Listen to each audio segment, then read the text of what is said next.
This is a clip from the Red Cow Arcade podcast. So, you want to end it on Righteous Gemstones? Sure. Yeah. The most recent episode, I love these little interludes where they have these kid actors playing those roles. They nail it. Yeah, they're so good. They nail it. Like the kid who plays like Jesse and Judy, and they're so good. They really are. And they also kind of they embody new things about the characters too. You know, they're making it their own.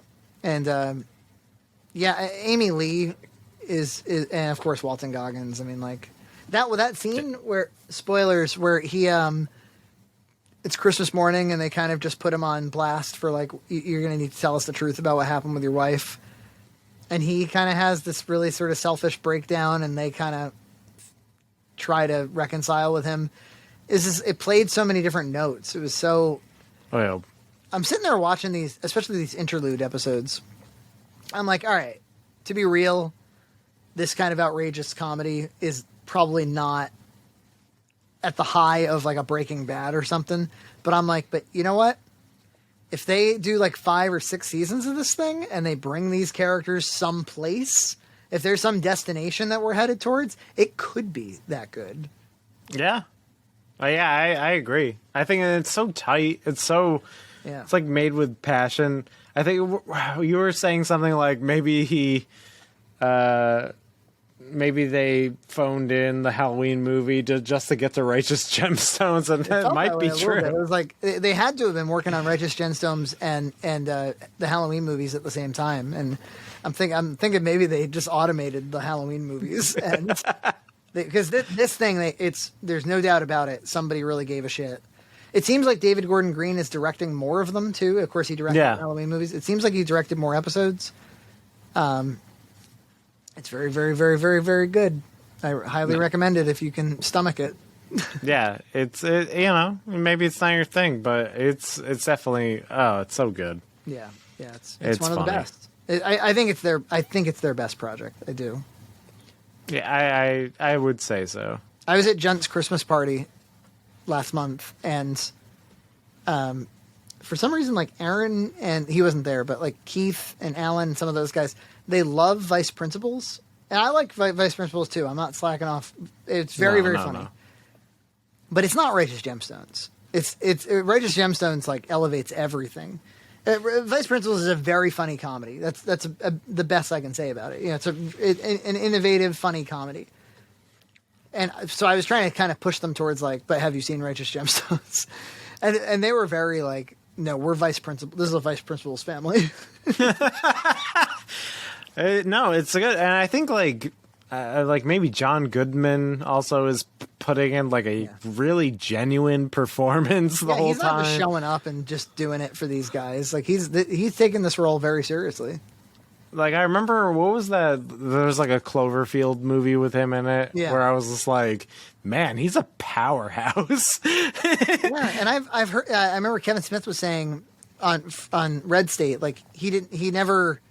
You know, it's like it's obviously customary that during lighting setups that they wouldn't stand in for themselves. They could relax while somebody's and he's like, no, I prefer to just stand here. I like being here. I like being here with everybody. I think he's one of those actors who's like, I fucking love what I do.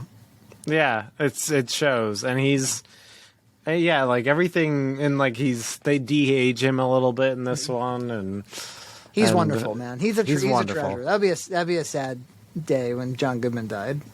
No, he's got such a charisma, pizzazz, everything, and he embodies the character. Yeah, totally. Yeah, we lost Meatloaf and Louie and Bob Saget.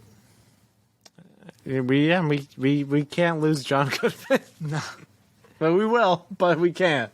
Poor Meatloaf, man. Poor Meatloaf. Yeah, I think all 3 people. Meatloaf was 74. The other 2 were in their 60s. Bob Saget, age 65 or whatever it was, 68 or something. I was like, he obviously he wasn't like massively obese or anything, but you could tell he had kind of that heart attack face. Yeah, or he sounded weak. Like, I remember he was on some podcast recently, and he sounded weak. Like, yeah. You ever notice about him? He seemed like he was super weird, and yet I don't think I don't think it really amounted to anything bad. I just think he's a very strange, idiosyncratic guy. Like he obviously had this very like profane act, and most of the joke was that it was profanity, which only would work because it contradicts Full House. Yes. Otherwise, it would be super unfunny. But then, like, whenever he would offend anybody, he would like over apologize. He seemed like the kind of guy that would like give you like a little too much attention. I think he's weird. I think he was a bit weird, but I think it never really bothered any of his friends or family all that much. I think they sort of liked it. They kind of liked him being weird. Yeah. I think so. Meatloaf, on the other hand, I think like remember he was on Celebrity Apprentice or something a few years back, and he like went apeshit on who's that other apeshit actor? Gary Busey. Like he and Gary Busey went into like a psychosis screaming match. There's some clip of that where they really are. They're like two mental patients that just like are sent after each other. Well, there was some tweet that was like, what, Jeff Zucker, who just recently stepped down from CNN, he greenlit both Joe Rogan on Fear Factor and Donald Trump on The Apprentice. And it's like he set off like a weird like chain reaction. Yeah, really. It's Jeff Zucker who did that? Yeah. Damn. Yeah.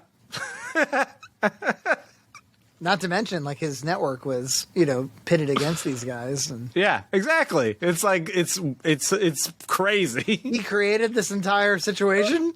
Yes, he did. I think we should, just to heal the whole country, we should just kill him. In front of everybody. Kidding. In Minecraft. In Minecraft. At Nintendo. Subscribe to Red Cow Entertainment on Patreon for full episodes every other week.